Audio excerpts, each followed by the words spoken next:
सुबह ही सुबह का समय था। रथ आगे बढ़ रहा था। सूर्य भगवान का हनुमान जी सन्मुख हाथ जोड़ करके खड़े हुए, वंदन किया, प्रणाम किया और कहा, हे गुरुदेव, ये दास आपके चरणों में प्रणाम करता है, आप मेरा प्रणाम स्वीकार करें। सूर्य भगवान पहली बार रथ से नीचे उतर के आए और हनुमान जी को खड़ा किया। सूर्य भगवान ने अंक में लगाया। मुझे सूर्य बहुत अच्छे लगते हैं, मेरी बड़ी श्रद्धा है, क्योंकि हनुमान जी के गुरु जी हैं और मैं हनुमान जी को बहुत हृदय से मानता हूं। हनुमान जी मेरे गुरु जी हैं तो सूर्य भगवान मेरे दादा गुरु हैं। मैं नित्य इनको अर्घ देता हूं, इन्हें वंदन करता हूं। इनके सामने मैं इनको 12 नामों से प्रणाम करता हूं, सूर्य अंजलि बनाता हूं। कभी भगवान ने चाहा, बस मन की बात है, कोई ऐसा संकल्प तो है नहीं, कभी प्रभु ने चाहा तो तुलसी तपोवन मठ के इस विशाल काय आश्रम में सूर्योदय मंदिर बनेगा। हृदय की इच्छा है, बन जाए तो ठीक है, और नहीं बनेगा तो भी मुझे कष्ट नहीं होगा कि क्यों न बना, क्योंकि मेरा संकल्प गौवंश बढ़ाने को है। मेरा संकल्प दूसरा है। मेरी मेहनत, मेरी ऊर्जा, मेरी ऊर्जा की खपत, मेरा चिंतन, मेरा समर्पण, मेरी बहादुरी, मेरी ईमानदारी, मेरा त्याग, मेरा सौहार्द्य, मेरा संतोष, मेरी श्रद्धा गौवंश में टिकी हुई है, सर्वाभावेन सर्व प्रकार से। और इस सबके ऊपर मेरा ध्यान है। अभी टैंकर खड़ा हुआ था सामने, मेरा ड्राइवर सामने से बार बार पूछता है कि महाराज मुझे क्या करना है, तो हमने इशारे में ही बात कर ली। हमने कहा करना क्या है, आगे बढ़ा टैंकर खाली करके आ, जहां लड़ोई खालियां हैं, जहां टंकी खालियां हैं, इशारे में ही बात हो गई है, आपको पता भी नहीं होगा। मेरे ठीक सामने खड़ा हुआ था, वो लेकर के चला गया इधर। हमारी तो धमनियों में है ये सब चीज।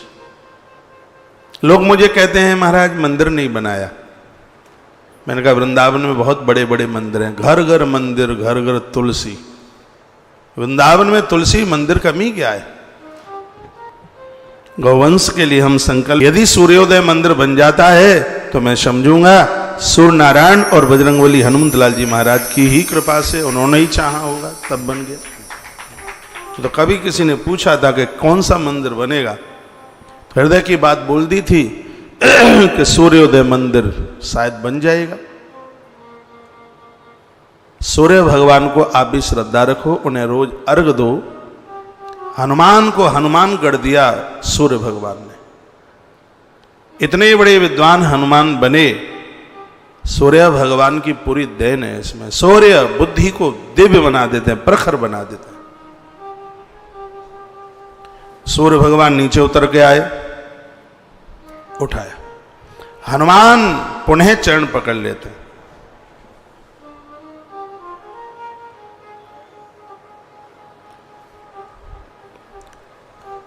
एक चौपाई,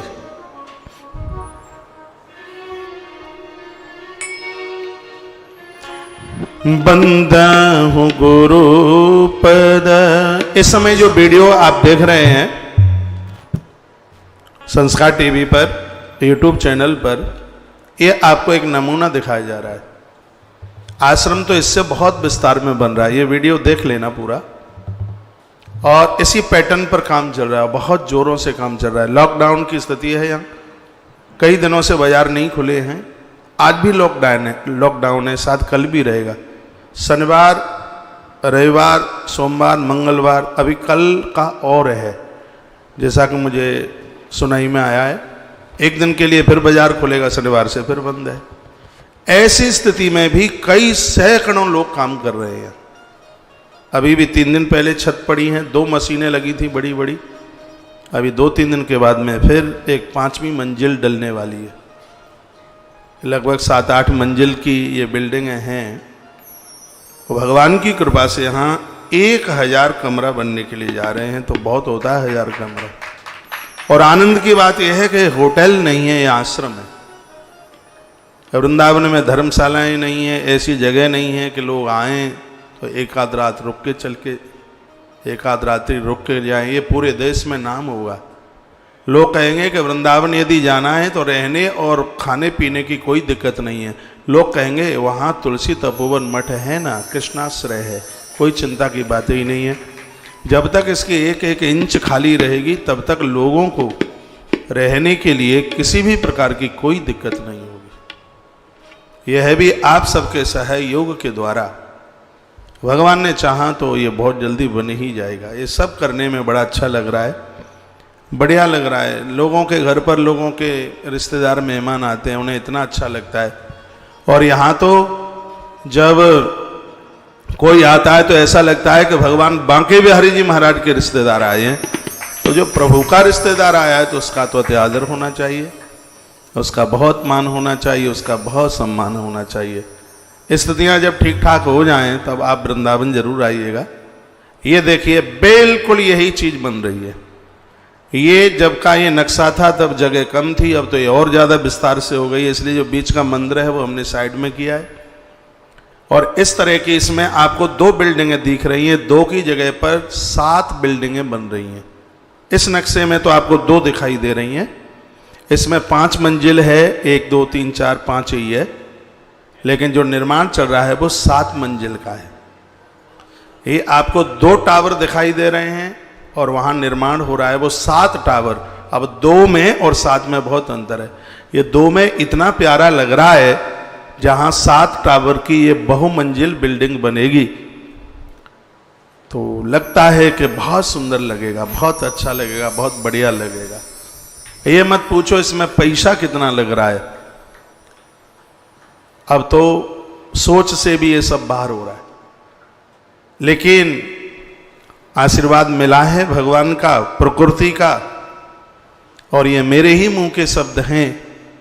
जब तुम ईमानदारी के साथ धन को धर्म में लगाओगे तो तुम लेते लेते थक जाओगे, देने वालों की कमी नहीं रहेगी। और यहाँ बिल्कुल ऐसा ही होना। कौन सा इसको हम अपनी छाती पर लेकर के जाएंगे, खाली हाथ ही जाएंगे, हम हों कि आप हों। वृंदावन की धरती पर बिहारी जी के धाम में और ये निर्माण, ये बने हुए आश्रम लोगों के लिए आवास आश्रय होंगे। ये तो हमें तालियां भगवान के नाम की बजानी चाहिए कि उसने अपने कार्य के लिए तुम्हें माध्यम बना दिया है, उसने तुम्हें माध्यम बनाया है। हमें तो उसकी बड़ाई करनी चाहिए, प्रशंसा करनी चाहिए। ये कार्य हो रहा है। लोग कहते हैं कि कौशिक महाराज 1 वर्ष से कथा कर रहे हैं, क्या करेंगे इन कथाओं का? करना कुछ भी नहीं है कथाओं का। ये कथाएं परिवर्तन लेकर के आएंगी। ये कथाएं कितनों का घर चला रही हैं। ये कथाएं कितने जीव जंतुओं के पेट में ग्रास पहुंचा रही हैं। मछली से लेके श्वान, कबूतर से लेके मोर से लेकर के गौ माता और जनमानस तक कथा उनके लिए कल्याणकारी बन रही है। और कथा आपको भी तो आनंद दे रही है। कथा आपको घर में बैठाए, कथा आपको घर में आनंद दे रही है। कथा आपको बोर नहीं होने दे रही, कथा आपको विभोर कर रही है। ये कथा ही तो कर रही है। ये सब वीडियो आप देख रहे हैं, तुलसी तपोवन मठ की वीडियो है। कोई आप गौशाला की वीडियो देख रहे हैं, कोई आप नंदीशाला की वीडियो देख रहे होंगे। ये सब कार्य वर्तमान समय में बहुत जोरों से चल रहे हैं। एक बार जयकारा लगाएं, बोलिए बांके बिहारी लाल की जय। तो मैं बोलना चाह रहा था, बंदा हूँ गुरु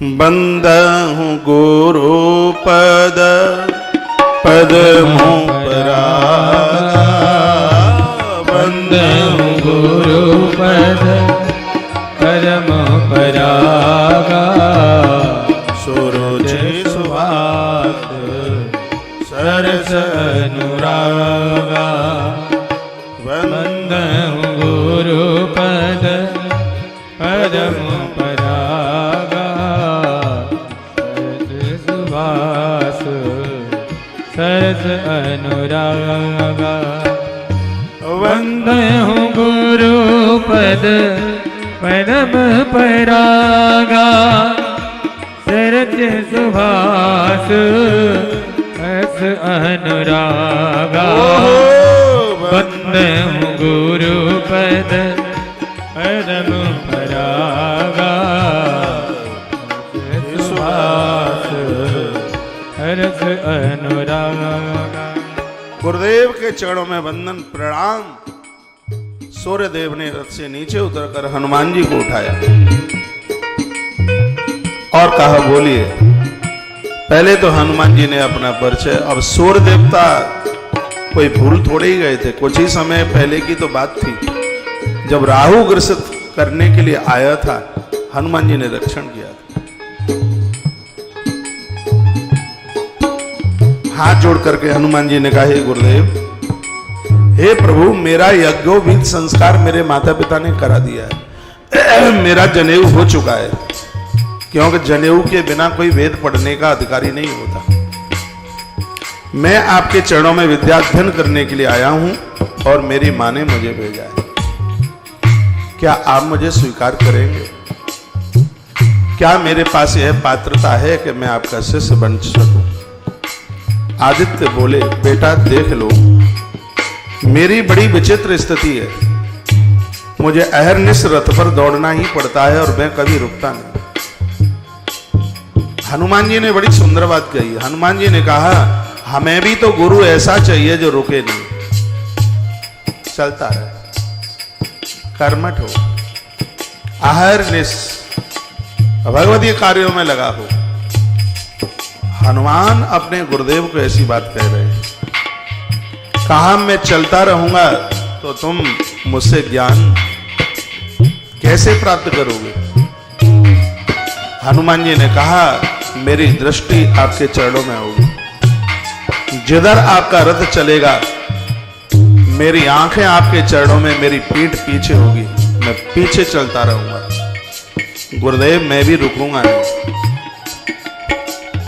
आप मुझे स्वीकार करें। हनुमान जी ने कहा कि तुम मेरे साथी अरुण का वेग जानते नहीं है। ओ, सूर्य देवता ने कहा, तुम मेरे सारथी अरुण का वेग नहीं जानते। हनुमान जी ने कहा, ऐसा हो सकता है गुरुदेव, लेकिन आपके शिष्य का भी वेग कम नहीं होगा आपके आशीर्वाद से। आप मुझे अनुमति दें।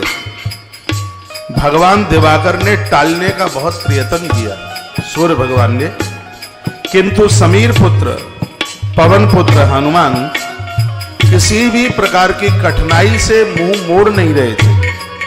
बहुत सी बातें कही थी। हे प्रभु, वेग पूर्वक रथ के चलने से मेरे अध्ययन में कोई बाधा नहीं पड़ेगी। मुझे उन किसी भी सुविधाओं की भी आवश्यकता नहीं है, मुझे आपका आशीर्वाद चाहिए। मारुत आत्मज भगवान सूर्य भगवान की तरफ मुख करते हुए चल रहे थे और सूर्य भगवान अपने ज्ञान के झरोखे में से अद्भुत शब्दों का अमृत पिला रहे थे। यह भी अच्छी तरह जानते थे सूर्य भगवान ज्ञानी नामा अग्रगण्यम, हनुमान ज्ञानियों में बहुत आगे, किंतु शास्त्र की मर्यादा का पालन करने हेतु एवं हनुमान मेरे पास पढ़ने को आए हैं तो ये मुझे यश दिलाने के लिए आए। हनुमान जैसा शिष्य मिल जाए तो गुरुदेव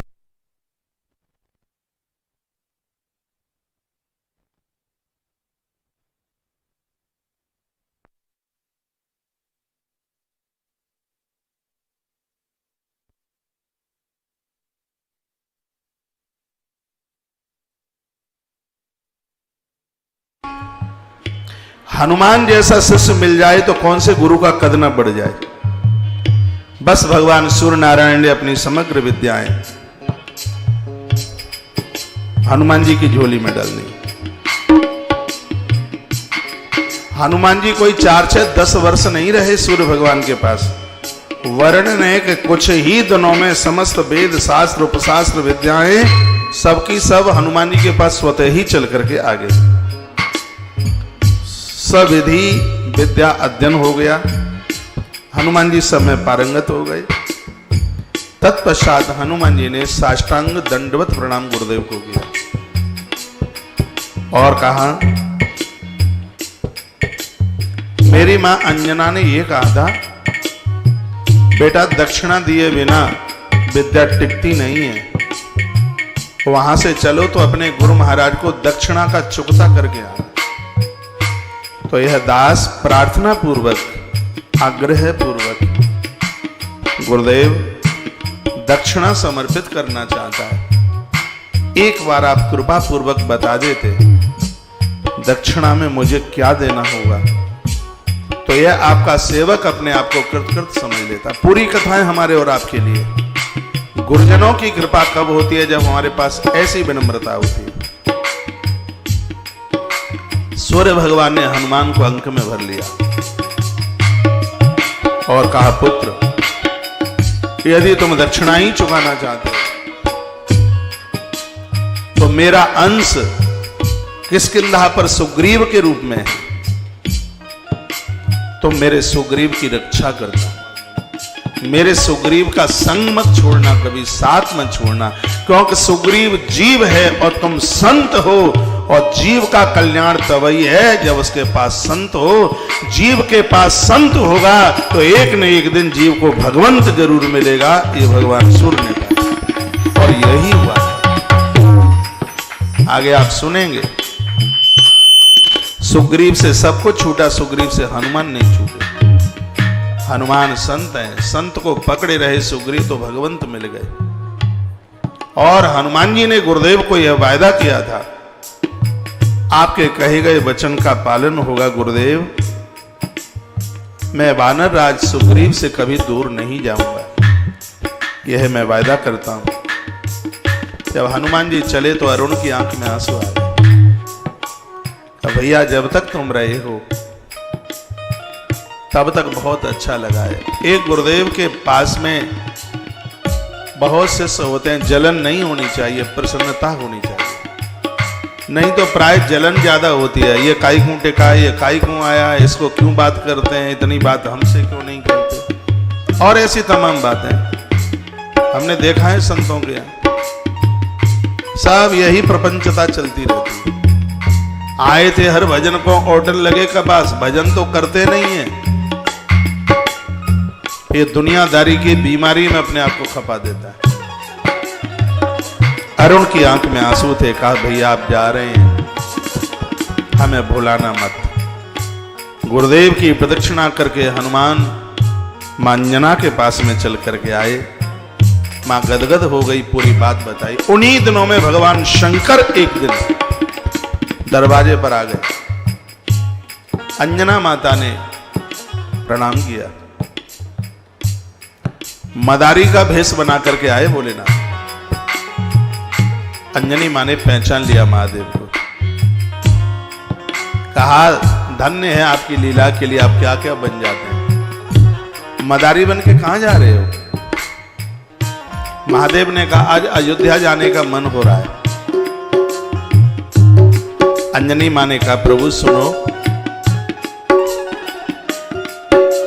आप मदारी बने, आप मेरे पुत्र को लेते जाइए ना, एक बार दशरथ नंदन राम का दर्शन मेरे पुत्र को करा दो। महादेव तो आए ही थे, इसलिए हनुमान जी को संग लिया। छेपक की रामायण में बड़ी सुंदर चौपाई लिखी है। हनुमान जी को संग लेकर के अयोध्या में शंकर जी ने हनुमान जी को बहुत नचाया। राम जी ऊपर के अट्टालिका से पूरा दृश्य देख रहे थे। ज्वाला प्रसाद जी ने बड़ी सुंदर चौपाई लिखी है छेपक बंबई वाली रामायण में। एक दिन एक सलूखा आवा एक दिन एक सलूखा आवा, नभ के द्वार ईश नचावा। एक दिन एक सलूखा आवा, नभ के द्वार ईश नचावा। एक दिन एक सलूखा आवा, नभ की बारी ईश नचावा। एक दिन एक सलूखा आवा, द्वार ईश नचावा। एक दिन एक सलूखा आवा, नभ की द्वार ईश नचावा। एक दिन एक सलूखा आवा, नभ की द्वार ईश नचावा।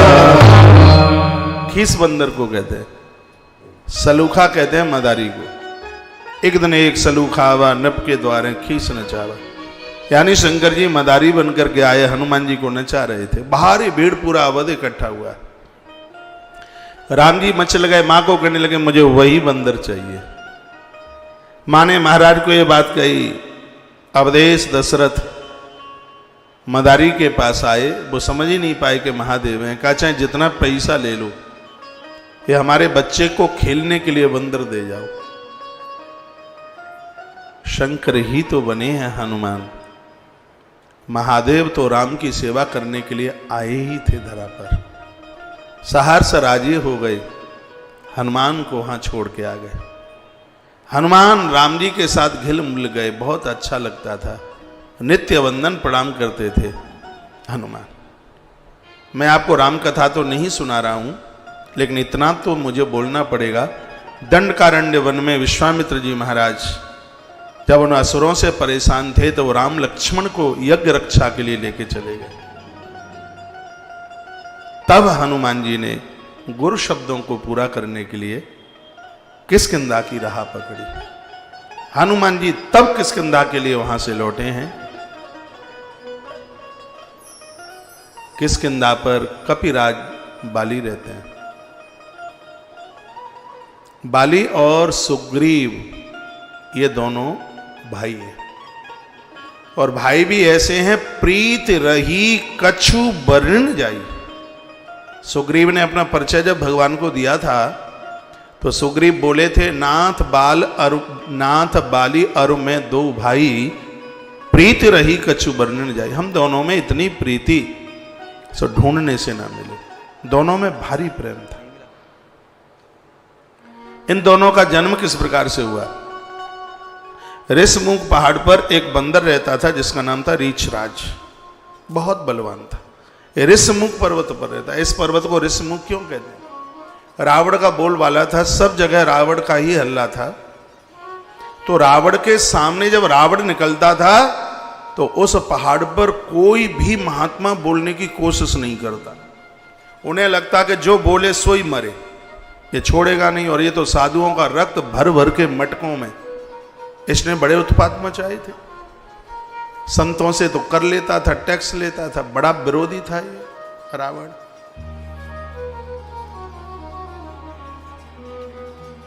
तो जैसे ही वो महात्मा इसको देखते, उस पहाड़ पर ये निकलता था, इसको देखते ही वो मूक यानी मौन हो जाते।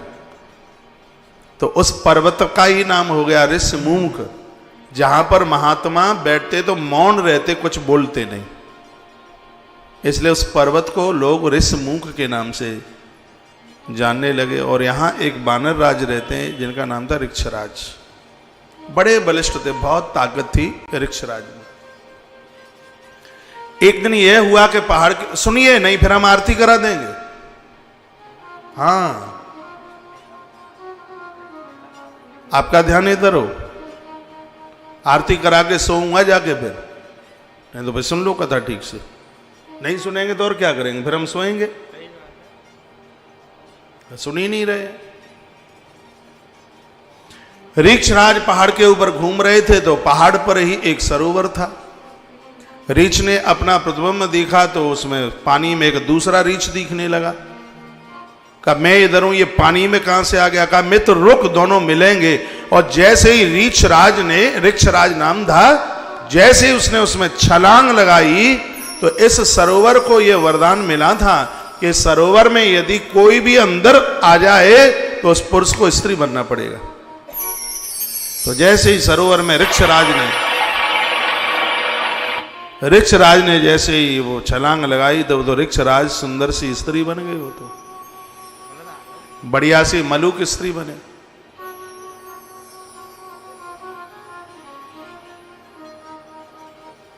तो सुनिए, स्त्री अंदर से बाहर निकल के आई तो बड़ी सुंदर स्त्री थी वो। सुबह ही सुबह देवराज इंद्र वहां से निकले तो देखा सरोवर के किनारे बड़ी सुंदर स्त्री बैठी है। इंद्र को लगा कि इतनी सुंदर स्त्री यहां कहां से आ गई। इंद्र ने उस सुंदर स्त्री को देखा। इंद्र का शक्तिपात, इंद्र की शक्ति उस स्त्री के केसों के ऊपर, बालों के ऊपर शक्ति गिरी। शीघ्र ही उस शक्ति के द्वारा, देवराज इंद्र की शक्ति के द्वारा, उस स्त्री के बालों से एक वीर पुत्र का जन्म हो गया। बालों से प्रकट हुआ। वेदाता ब्रह्मा ने आकर उस बच्चे का नाम बाली रख दिया, इसलिए उसका नाम बाली हुआ। रीछराज स्त्री बने। सुनो ध्यान से, सरोवर को वरदान श्राप मिला था। श्राप वरदान जो भी हो कि इसमें जो भी कूदे वो स्त्री बने। तो रीछ कूदा तो स्त्री, रीछराज कूदे तो स्त्री बन गए। सुंदर स्त्री को इंद्र ने देखा। इंद्र की शक्ति के प्रादुर्भाव के द्वारा वो केसों के ऊपर, बालों के ऊपर गिरी शक्ति। तो स्त्री के केसों से, केस को बाल कहते हैं, बालों से पुत्र पैदा हुआ। विधाता ब्रह्मा ने इस बच्चे का नाम रखा, इसलिए उसका नाम बाली हुआ। एक दिन की बात, सुबह ही सुबह सूर्य भगवान निकले। सुंदर स्त्री बैठी थी, ज्यादा सुंदर थी। भगवान सूर्य नारायण की भी शक्ति का प्रादुर्भाव और उस स्त्री की ग्रीवा के ऊपर शक्ति गिरी। कंठ को ग्रीवा कहते हैं। ग्रीवा के ऊपर शक्ति गिरी तो उस स्त्री के ग्रीवा से, यानी कंठ से भी एक पुत्र पैदा हो गया। ग्रीवा से पैदा हुआ, इसलिए विधाता ब्रह्मा ने इसका नाम सुग्रीव रख दिया। आई यहां तक बात समझ में? इसलिए नाम सुग्रीव हुआ। पुनः विधाता ब्रह्मा ने उस स्त्री को पुनः कहा कि इसमें पहली बार डुबकी लगाओ तो स्त्री बन जाते हैं और दूसरी बार फिर डुबकी लगाओ तो स्त्री से पुरुष बन जाते हैं। तो उस नारी ने दोबारा डुबकी लगाई, अपने आप को फिर पुरुष के रूप में देखा। दोनों बच्चों का लालन पालन हुआ। दोनों बच्चे छोटे से बड़े हो रहे थे। बंदरों का बहुत बड़ा कटक था उस पहाड़ के ऊपर। बाली बहुत बलवान थे, इंद्र के पुत्र हैं, इंद्र के अंशाभूत हैं, बहुत बलवान थे। सबके नायक थे, वो सबके मुखिया थे। पूर्व में कभी अंजनी माता और केसरी अपने पुत्र हनुमान को यहां मिलाकर के एक बार ले आए थे। और आज जब अयोध्या से हनुमान जी वापस लौटे हैं तो हनुमान जी सीधे ऋष्यमुख पर्वत पर जाके पहुंचे हैं। वाली को पता चला केसरी नंदन हनुमान आए हैं, बहुत स्वागत हुआ, बहुत आदर हुआ। सुग्रीव से मुलाकात हुई। सुग्रीव जी से तो बहुत बड़ी मित्रता हो गई, क्योंकि भगवान सूर्य को वायदा करके आए थे ना कि दक्षिणा चुकाएंगे। तो दक्षिणा चुकाने का समय आ चुका था। बहुत मित्रता थी। नाथ बाल और मैं दो भाई, प्रीत रही कछु वर्णन न जाई। कितनी प्रीति थी वो वर्णन नहीं किया जा सकता। समय चलता रहा। रावण को वाली ने 6 महीना कांक के नीचे दबाया, इतना बलवान था वाली। इंद्रपुत्र वाली, बहुत ताकत थी। भाइयों में भारी मित्रता थी, दोनों के विवाह भी हो चुके थे। एक बार क्या हुआ, मय दानव का पुत्र मायावी जिसका नाम था, उसने ललकार भर दी। वैसे वहां हनुमान जी के डर से कोई असुर आते नहीं थे, सब हनुमान जी से भयभीत सब होते थे। भूत प्रेत कोई नहीं आता, क्यों? भूत प्रेत तो हनुमान जी के मारे कांपने लगते हैं, तो वो कहां से आते?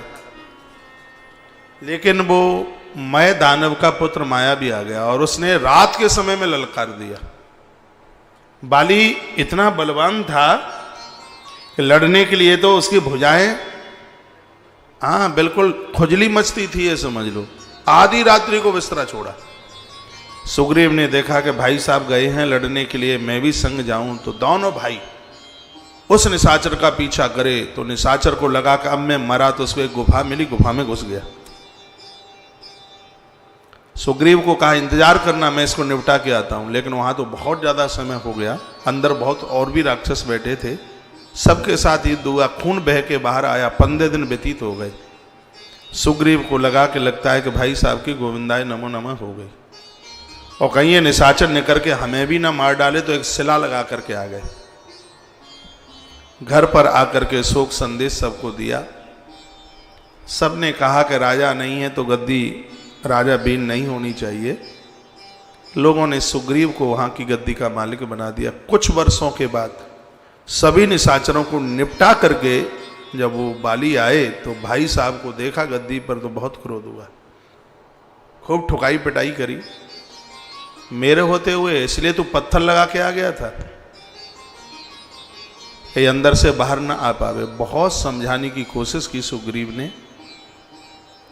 शंका हो जाए तो भाई भाई से दुश्मन भी नहीं है कोई, इसलिए भाइयों के बीच में शंका नहीं होनी चाहिए।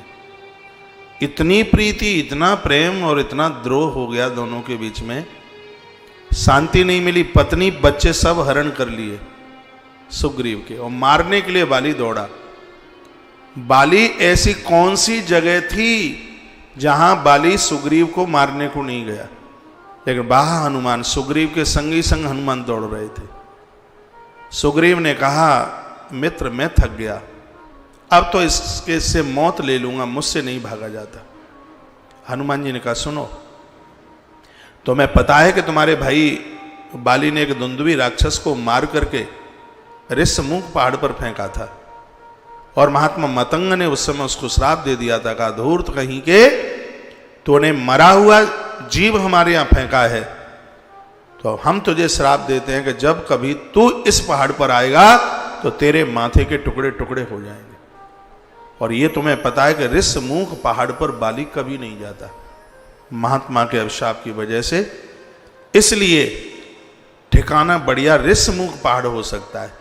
हनुमान जी के कहने से तब सुग्रीव ऋष्यमुख पहाड़ पर आ गए। ऋष्यमुख पर्वत पर आए, हनुमान जी ने संग नहीं छोड़ा, वायदा निभाया था। और आइए, मेरे प्रभु श्री राम जी का जब वनवास हुआ था और दंडकारण्य वन की यात्रा में चलते चलते, गोस्वामी जी ने लिखा है, क्या सुंदर लिखा है, आगे चले हो बहुरी रघुराया, आगे चले बहुरी रघुराया, ऋष्यमुख पर्वत निराया, आगे चले बहुरी रघुराया, ऋष्यमुख पर्वत निराया, आगे चले बहुरी रघुराया, ऋष्यमुख पर्वत निराया, आगे चले बहुरी रघुराया, ऋष्यमुख पर्वत निराया, तहाँ रहे सचिव सहित सुग्रीवा, तहाँ रहे सचिव सहित सुग्रीवा, आवत देख अतुल बल सीवा। ताहाँ रहे सचिव सहित सुग्रीवा, आवत देखी अतुल बल सीवा। आगे चले बहुरी रघुराया, ऋष्यमुख पर वतनीय राया। ऋष्यमुख पहाड़ी की तरफ भगवान जा रहे थे। सुग्रीव ने देख लिया। सुग्रीव ने हनुमान जी को कहा, मुझे तो बिल्कुल ऐसा लग रहा है कि ये बाली के द्वारा भेजा हुआ है कोई, और तुम एक बार जाकर के देखो, वहीं से सारा कर देना, मैं भाग जाऊंगा। सुग्रीव तो बड़ा भगोड़ा आदमी है। अत सभीत कही सुने हनुमाना, पुरुष जुगल बल रूप। हनुमान जी ने कहा, धरे बट रूप। देखिए हनुमान जी जहां जहां रहे, हनुमान जी ने क्या विलक्षण काम किया। यह वरदान में मिला था हनुमान जी को। शंकर जी ने कहा था, जो भी रूप धारण करोगे वही रूप तुम बना लोगे। हनुमान जी ने ब्राह्मण के रूप ज्यादा बनाए।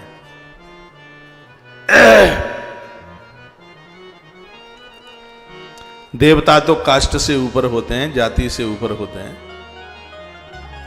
हनुमान जी विप्र रूप धर कपितः गए, ब्राह्मण वेश बना करके गए।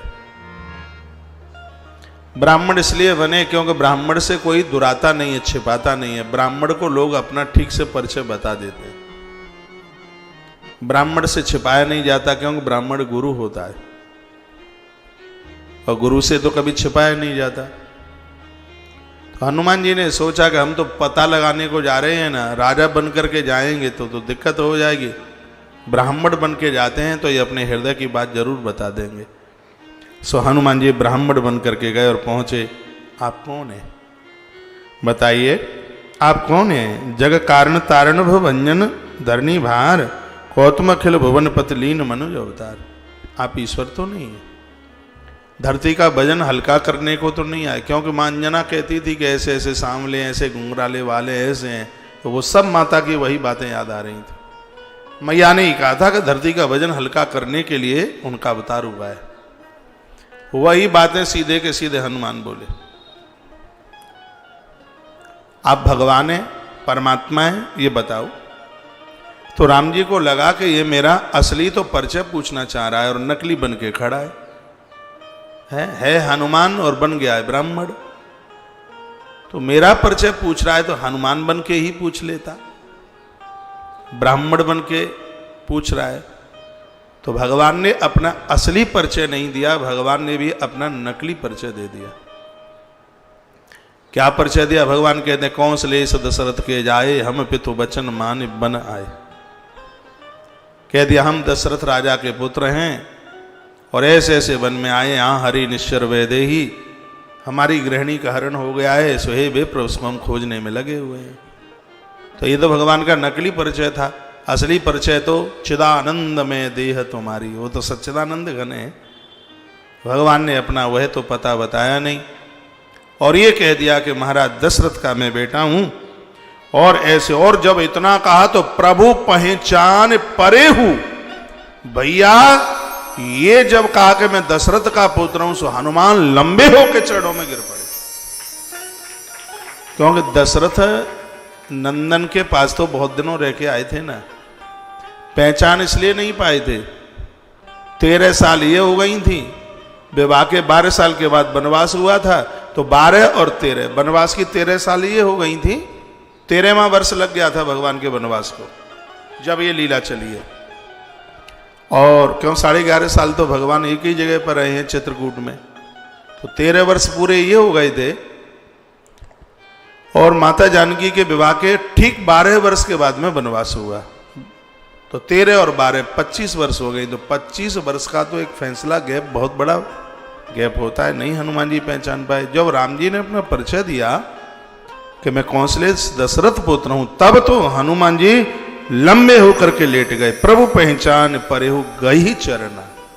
लंबे होकर भगवान महादेव कहते उमा कितना हनुमान को आनंद मिला होगा मैं नहीं बता सकता, कितना आनंद मिला होगा। सो सुख उमा जाए नहीं वरना। प्रणाम कर रहा हूं, शायद इसलिए भगवान ने मुझे नहीं उठाया। वो बच्चा नीचे गिरा पड़ा हो, कोई ना उठाए तो फिर वो अपने आप ही खड़ा हो जाता है। जब नहीं भगवान ने उठाया तो हनुमान अपने आप खड़े हो गए। ब्राह्मण का वेश उतारा और अपने असली वेश में हनुमान बनकर और फिर प्रणाम किए तो राम जी ने उठा करके अंक में भर लिया और क्या कहा, सुन कपि मानस तई पूना हे मम प्रिय लक्ष्मण दूना। और अब के तो हनुमान को ऐसा उठाया राम जी ने, छाती से लगा लिया। ये देख लो, उठा करके राम जी ने छाती से लगा लिया। ये यही छवि है जो ये कथा चल रही है, वही छवि है। राम जी ने हनुमान को उठाकर अंक में भर लिया, छाती से लगा दिया, आंखें भर आई। हनुमान को भिंगा दिया राम जी ने प्रेमास्त्रों के द्वारा। ये और कह दिया तई मम प्रिय लक्ष्मण ते दूना। लखन मुझे बहुत प्यारा है लेकिन तू उससे डबल है। हो सकता है कि हनुमान जी का मुंह लटक गया हो ये बात सुन के। सोचा तो होगा कि 13 साल से लंगोटी हम धो रहे हैं और बंदर आया 2 मिनट में हमसे दूना हो गया। लक्ष्मण को कुछ ऐसा ही लगा जब राम जी ने कहा तई मम प्रिय लक्ष्मण ते ही दूना, तुम मेरे लिए दूने हो लक्ष्मण से। सुन कपि जिय मानस, मैं मन से कह रहा हूं, मैं प्रफुल्लित हूं। हनुमान जी की तो आंखें छलक गई, रो पड़े। प्रभु का आज लाड़ मिल गया। समदर्शी मोई कही सबको, सेवक प्रिय अनन्य गत सो। भगवान तो सेवक के ऊपर अपनी अनन्य प्रीति रखते हैं।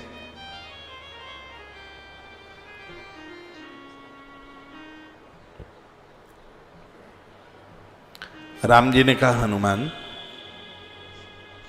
भैया हमारे मित्र बन जाओ ना। हनुमान जी ने कहा सरकार मित्र नहीं, हमें तो अपना बेटा ही रहने दो, हम तो आपके बेटा ही ठीक है। क्योंकि मित्र तो बराबर वाले से मित्रता की जाती है, हमारी आपकी बराबरी कहाँ है। हम तो चरण सेवक हैं, हम तो आपके चरण दास हैं, हमें तो जगह चरणों में ही दे दीजिए प्रभु। राम गदगद हो गए, कहा क्या करें, हमें एक मित्र की जरूरत थी, मित्र मिलता नहीं है, तुम भी मना करते हो। तो हनुमान जी ने कहा मित्र मैं बताए देता हूं। कहा कौन है? नाथ शैल पर कपिपति रही। इस पहाड़ के ऊपर बंदरों का मुखिया रहता है, सो सुग्रीव, वो आपका दास है, वो आपका प्रेमी है, वो मुझसे आपकी कथाएं सुनता है। इसलिए आपसे प्रार्थना कर रहा हूं कि तेहि सैन नाथ मयत्री की जय। यहां से हम बोल रहे हैं तेहि सैन नाथ मयत्री की जहां से हम बोले जय। तेहि सैन नाथ मयत्री की जय। तेहि सैन नाथ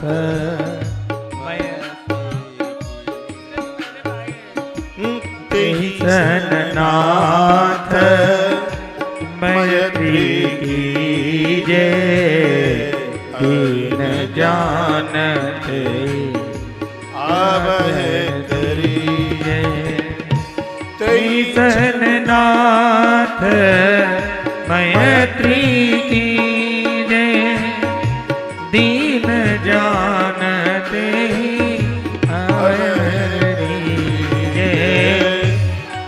सैन नाथ मैत्री की जय। दीन जानते तेहि सैन नाथ मैत्री की जय। दीन जानते भगवान वो आपका भक्त है, ऊपर रहता है चोटी के ऊपर, उसको निर्भय कर दीजिए, उसे अपना मित्र बना लीजिए। सुनिए, भगवान ने कहा हनुमान तो उसको नीचे उतार के ले आओ, हम उनसे मित्रता कर लेंगे। हनुमान जी ने कहा ले तो आता पर आपकी बदनामी हो जाएगी, इसलिए लाऊंगा नहीं, आपको ही वहां चलना होगा। हनुमान जी ने कहा कैसे बदनामी हो जाएगी? हनुमान कहते हैं हे प्रभु, जैसे तैसे तो ये जीव साधना की चोटी पर जाके बैठता है। हमने ये सुना है कि जब जीवात्मा साधना की चोटी पर जाके बैठ जाता है फिर वो नीचे गिर जाएगा तो बदनामी तुम्हारी हो जाएगी। जो साधना की चोटी पर जाके बैठ चुका है फिर वो नीचे नहीं उतरता, परमात्मा ऊपर चढ़ता हुआ उसको अपने गले से लगाता। वो साधना की चोटी पर बैठ गया। सरकार अब आपको ही वहां जाना होगा। राम जी ने कहा पांव में तो कांटे बेधे, वाहन की कोई व्यवस्था है नहीं, तो वहां तक चढ़ के जाएंगे कैसे? हनुमान जी ने कहा वाहन की चिंता ना करो, वाहन है। लक्ष्मण ने भी इधर उधर देखा कि कहां किधर खड़ा है घोड़ा, तो कहीं तो कुछ दिखता नहीं था। बियावान जंगल था, कांटे जरूर दिख रहे थे। कहा यहां तो, राम जी ने भी कहा हनुमान कुछ तो दिखता तो है नहीं। हनुमान जी ने कहा यह आपका वाहन, आपका बेटा खड़ा तो है, प्रभु आपको मैं अपने कंधों पर बिठा के लेके जाऊंगा। कहा मैं एक नहीं दो हैं। हनुमान जी ने कहा आपकी ही कृपा है तो सब ही हो जाएगा। हनुमान जी ने एक कंधे पर राम जी को और दूसरे कंधे पर लखन लाल को बैठा लिया। अभी उड़ान नहीं भरी हनुमान जी ने। हनुमान जी तो अग्रगण्य है ना बुद्धि में। हनुमान जी ने कहा भगवान एक चरण लगा दो मेरी छाती से और एक चरण लगा दो मेरी पीठ से और अपने हाथ से कस के मेरी खोपरिया पकड़ लो। चरण मेरी छाती से जरूर लगाना और एक चरण पीठ से लगाना। राम जी ने कहा सो क्यों?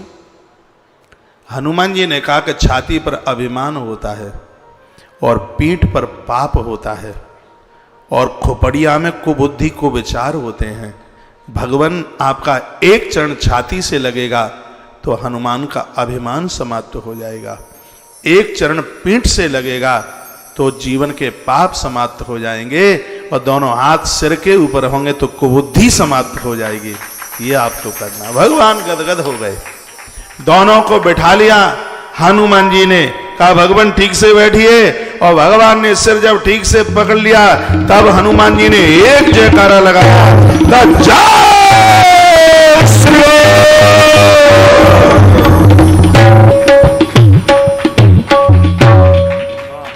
जय श्री राम की आवाज करते हुए हनुमान ऊपर पहाड़ के ऊपर जाकर और जैसे उतारने के लिए तैयार हुए तो फिर एक बार का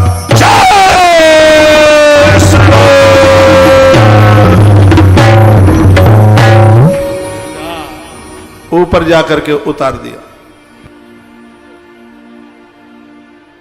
लक्ष्मण जी ने आके राम जी के चरणों में लंबे होके प्रणाम किया। राम जी ने सोचा कि रोजाना सुबह 5 बजे प्रणाम करता था, लेकिन ये 6 बजे आज प्रणाम क्यों कर रहा है? इस समय प्रणाम करने की क्या जरूरत पड़ी?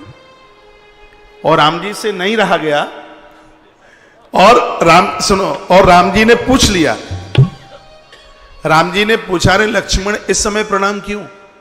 राम जी को लगा शायद हनुमान जी ने कहीं पटका नहीं है, रास्ते में यात्रा ठीक ठाक से पूरी हुई है, शायद इस खुशी में लक्ष्मण ने प्रणाम किया होगा। तो राम जी ने पूछा लखन को कि इस समय प्रणाम कैसे पर किया? तो लखन ने कहा सरकार जिस समय हनुमान को आपने छाती से लगाया तो आपने एक बात कही थी, तई मम प्रिय लक्ष्मण ते दूना, कि तुम मेरे लिए लक्ष्मण ते दूने हो। तो तब मेरा मुंह लटक गया और मुझे अच्छा नहीं लगा था और मेरे मन में यह बात आई थी कि इसको आने में देर नहीं हुई, इसको दूना भी कर दिया। लेकिन भगवान मैं प्रणाम करके आपसे ये कह रहा हूं, आप मुझे भले ही भूल जाना लेकिन इस हनुमान को मत भूलना। हनुमान जैसा हमें पहले कभी नहीं मिला, हनुमान जैसा हमें आगे भी कभी नहीं मिलेगा। हनुमान के द्वारा प्रभु बहुत कुछ होने वाला, बहुत कुछ। लक्ष्मण की आंख में आंसू आ गए। कहा भगवान ये दूना नहीं, ये अनंत गुना है। भगवान ये अनंत गुना है। आप जानते हैं संपूर्ण धरती का वजन मेरे सिर की धरती के नीचे, अपराधी पापियों का भार वो वजन मेरे ऊपर है और मेरा वजन तुम्हारे ऊपर है, और तुम्हारा और हमारा सबका वजन हनुमान के कंधे के ऊपर है। अब आप विचार करें, ये हनुमान हनुमान तो है ही, लेकिन इस लोक से लेकर परलोक तक यह हनुमान बहुत बड़ा बलवान भी है। बलवान है, हनुमान बलवान है। हमें हमारे जीवन में प्रभु हनुमान मिला है। ये हनुमान ना पहले मिला ना बाद में मिलेगा, ये हनुमान है। और जब प्रभु श्री राम जी की यात्रा पूरी हुई थी, 14 वर्ष के वनवास के बाद राम जी जब अवध में आए थे, तो एक दिन राम जी ने लक्ष्मण को पूछ भी लिया था, लखन ये बता तुझे मेरी वनवास लीला में सबसे अच्छी लीला कौन सी लगी? भगवान को लगा कि शायद मैंने सुग्रीव को मित्र बनाया, सबरी मां के बेर खाए, केवट की नाव में बैठा, ये सब लीलाएं इसको अच्छी लगी होंगी। लेकिन लक्ष्मण ने कमाल कर दिया। लक्ष्मण तो वही बोले जो उनके अंदर भरा था। लक्ष्मण ने कहा भगवान कभी कभी शिवरंजन ज्यादा वगैरह है तो बहुत बड़े संगीत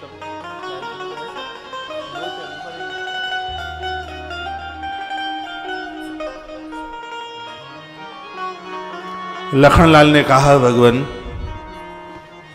वनवास की यात्रा में यदि सबसे बढ़िया यदि मुझे कोई लीला लगी तो वह लीला मलूक लगी, बढ़िया लगी जिस दिन मेघनाद ने मुझे शक्ति मारी, बाण मारा। राम रो पड़े। प्रभु राम जी कहते हैं तू जानता है कि उस दिन मेरे ऊपर कितना कष्ट था जिस दिन तुझे शक्ति लगी। लक्ष्मण ने कहा वो आपको पता होगा, लेकिन मुझे लीला सबसे बढ़िया वो लगी। राम जी ने कहा कैसे? तो हाँ, तो लक्ष्मण कहते हैं कि मेघनाद ने मुझे शक्ति मारी, मैं घायल होकर धरती पर गिरा, और मुझे सबसे आनंद की बात यह मिली कि हनुमान ने मुझे उठाया और प्रभु राम की गोद में ले जाकर के सुलाया। हनुमान संत है भगवान, और साधु हमेशा यही करता है। काम के बाण से घायल यदि कोई जीव, तो हनुमान जैसा संत उस संसार से घायल जीव को उठा करके प्रभु की गोद में सुला देता है। तो ये काम हनुमान ने किया। इस लीला में हनुमान का चरित्र जुड़ा था, इसलिए ये लीला मुझे सबसे लक्ष्मण बोले। आज किष्किंधा के पहाड़ों पर अश्रुपात है लक्ष्मण की आंखों में, और जो अद्भुत बात लखन ने कही वो बड़ी वंदनीय थी। कहा प्रभु ऐसा आदमी द्वारा नहीं मिलेगा, हनुमान जैसा नहीं मिलेगा। हनुमान एक परख में, लक्ष्मण बैरागी है, काम विजेता है लखन, एक दृष्टि में पहचाना हनुमान। भगवान एक बार पुनः प्रार्थना करके कहता हूं हनुमान को मत भुलाना, हनुमान को कभी अपने आप से दूर मत कर। ये बहुत भोला है लक्ष्मण के मुख से, और भोला तो था ही, भोले ही तो आके हनुमान बना। ये बहुत सीधा है। हनुमान को कभी अपने आप से दूर मत करना। हनुमान की आंखों में से फलक फलक अश्रुपात हो गया,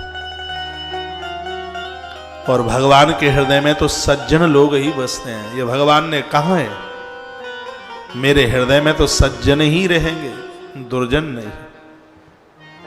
अस सज्जन मम उर्वस कैसे, अस सज्जन मम उर्वस कैसे, लोभी